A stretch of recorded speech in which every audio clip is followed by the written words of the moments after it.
आता जाणून घेऊया टॉप 9 बातम्या. शहरी भागात मुसळधार पाऊस कोसळतोय त्या संदर्भातल्या.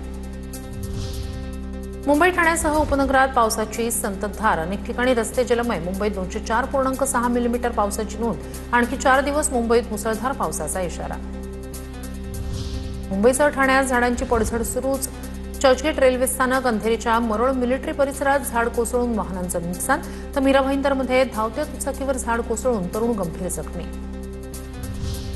मंत्रालयातील आपत्ती व्यवस्थापन विभागाचा पावसावर वॉच. अतिवृष्टीच्या पार्श्वभूमीवर प्रशासन सतर्क. कोकणात एनडीआरएफ तैनात. मंत्री गिरीश महाजन यांच्याकडून पावसाच्या स्थितीचा आढावा. कल्याण शिल्ड रोड दुसऱ्या दिवशीही जलमय. पाण्यातून मार्ग काढताना वाहन चालकांची जीवघेणी कसरत.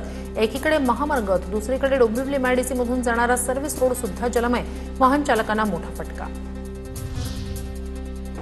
मुसळधार पावसाचा कोस्टल रोडला फटका. हजारो कोटी रुपये खर्चूनही कोस्टल रोडच्या बोगद्याला गळती. पालिका कर्मचाऱ्यांकडून पाण्याचा निचरा करण्याचं काम. पाऊस पडून अवघे 3 दिवस झाल्यानंतर मीरा भाईंदरमधील रस्त्यांची चाळण. रस्त्यांच्या दुरवस्थेवरून काँग्रेसचा सत्ताधाऱ्यांवर हल्लाबोल. खुर्ची आणि दगडावरून काँग्रेसच्या सिद्धेश राणे यांची सत्ताधाऱ्यांवर बोचरी टीका.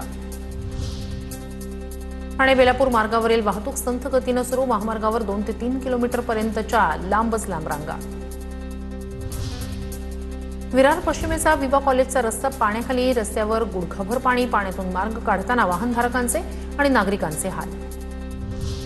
मुंबई नाशिक महामार्गावर ठाणे भिवंडी बायपास रस्त्यावर प्रचंड वाहतूक कोंडी. 10 किलोमीटरचं अंतर पार करायला लागतात 2 ते 3 तास. राजनोली नाका ते माणकोली नाक्यादरम्यान वाहतूक कोंडी.